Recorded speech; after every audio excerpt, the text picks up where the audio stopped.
Honorable, good afternoon, sir. Yeah, good afternoon. Yeah. Tell us the name and the people you're representing, sir, and your state. Okay, I'm Dr. Amuda Kannike Abubakar. I represent Ilorin East, Ilorin South Federal Constituency. I'm from Kwara State. All right. The House of Representatives, which you belong to, is 1 year today. Yes. Can you tell us one of two achievements you can hit your head and say, or beat your chest and say, yes, we've done it? Yes, first and foremost, when we came in, we had challenges which were teething problems on leadership tussle. And one of the things I think we did is that as a house, we quickly moved beyond the politics of it and we settled down to proper work. The people that won were magnanimous, the people that lost realized that the interest of Nigerians was more important. So we all worked together. And a year down the line, we're still together, and the situation a year down the line, we are still together, and the situation has actually inferred that our coming together has really helped us. Because you can see that, as reported by the speaker today, we have an unprecedented number of bills passed, 85. We have considered so many.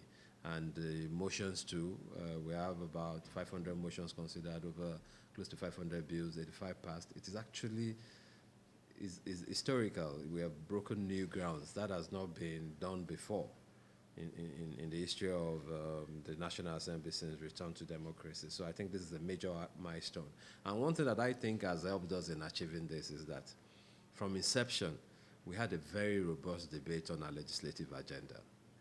You need to be able to actually, have your plan and objective of what you intend to achieve. You prioritize your intentions. And you have to plan and you have to tenor them. And you have to imbue in them what I call KPIs, key performance indicators, so that when you know you've reached that milestone, you'll be able to know. And that guides you in what you prioritize. In our legislative agenda, we prioritize that bills must be passed. Quite a number of bills must be passed. So that reflected even our plenary sessions. At some point in time in our plenary sessions, when we realized that motions were taking so much time and bills were not conclusively debated, we realized to, first of all, undo bills and do motions later. Because at the end of the day, yes, motions are not as weighty as bills. And what impacts the life of the Nigerian that is more enduring in the life of Nigerians is bills that become laws. So we reprioritize because we were guided by our legislative agenda. But I must give it to all colleagues and the leadership for providing the leadership they did, and for colleagues to key into it. And we worked across party lines, and we made sure that the most important thing is the interest of Nigerians, and we're not partisan. Right. And that is why we can have this record to show now. All right. The speaker was able to create a special committee, which he said we are tasked with cleansing Nigeria's statute books, Yeah, removing obsolete laws. yeah. So how do you assess that committee? They've done well. They've done well. And what they did was that, they came out with, bills that would need review. You understand? That is, you see, that is again because it is also part of what we had in the legislative agenda. You see, we have a lot of bills that are actually practically dead when you benchmark them against the contemporary situation. Some of them, the fines that are supposed to be deterrent are, very paltry sums down. Doesn't make any sense. So all these things, what the committee did is actually to hasten the job of the 8th Assembly. And they've been able to narrow down. And when as they are reported to the speaker distributes to members and say, go work on this thing and bring them up. You see, somebody has done the back-end work for you.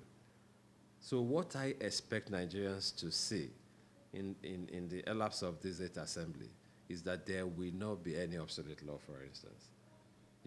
And naturally, as we are achieving these milestones, of course, the Senate too is concurring, and they are doing theirs. And there will be harmonization in some of these instances, particularly the ones that are constitutional at the end of the day. What would you describe as one of the major challenges of the 8th House? Yeah, I want to say that even the National Assembly is challenged by funding. Yeah, I would say so, despite the fact that people believe that I'm not even talking remuneration or allowances there. So the truth is that has been slashed. yeah, but we see that as sacrifice that we need to take, that everybody has to take. The leadership has taken it. We as the House of Rep members have taken it. But now it is even challenging our activities. For instance, when you have, bills that are referred to the committees where you need to have maybe public hearing and things like that, you are not able to fund it. Because public hearings sometimes include engaging consultants, including, involving the media for live coverage, include advertisements.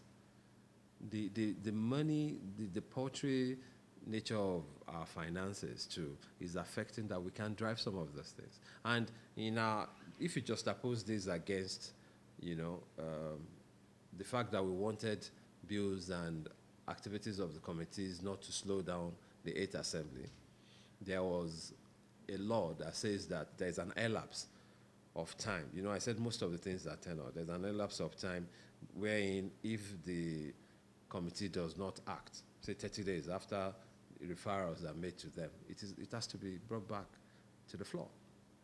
So the danger in this really is that we might have bills that the public might not have an opportunity of participation, and that might affect ownership.